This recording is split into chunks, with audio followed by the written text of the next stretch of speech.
Kining pagkamatay sa usa ka political vlogger nga anti-Duterte o pro-BBM.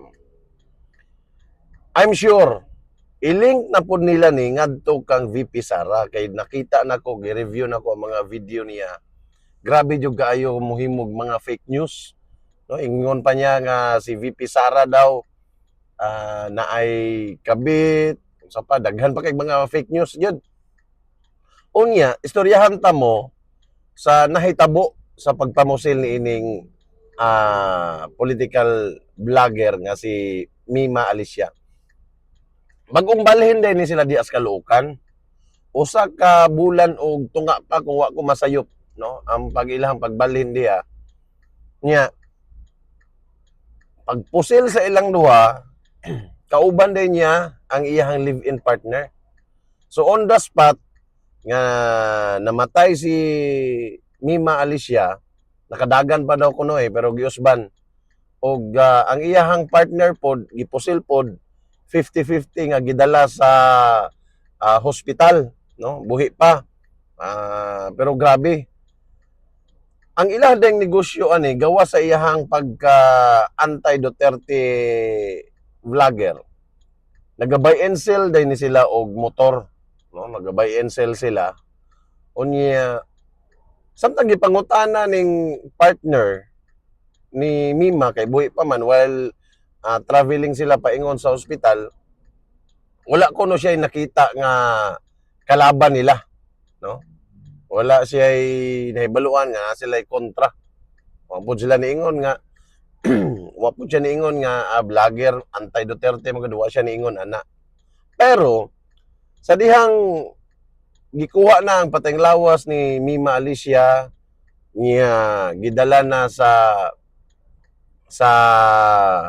kining hospital ang iyang partner na ay duha ka tao.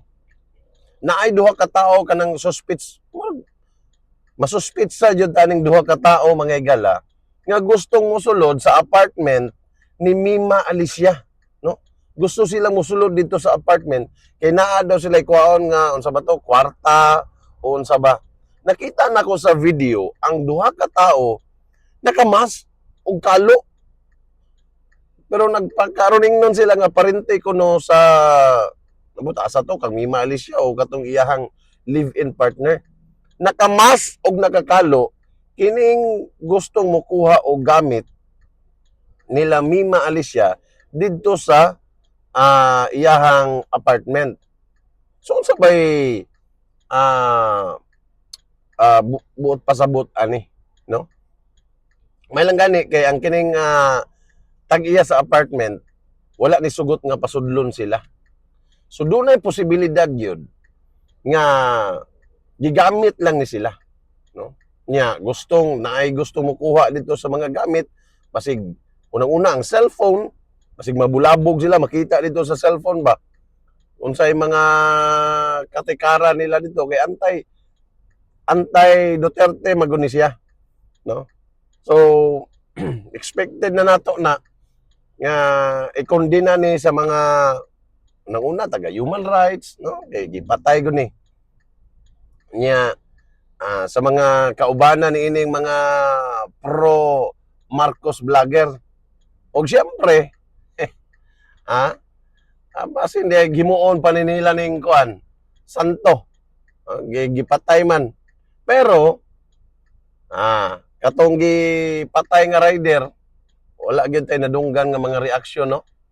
Sa mga kuan ba labi na sa human rights.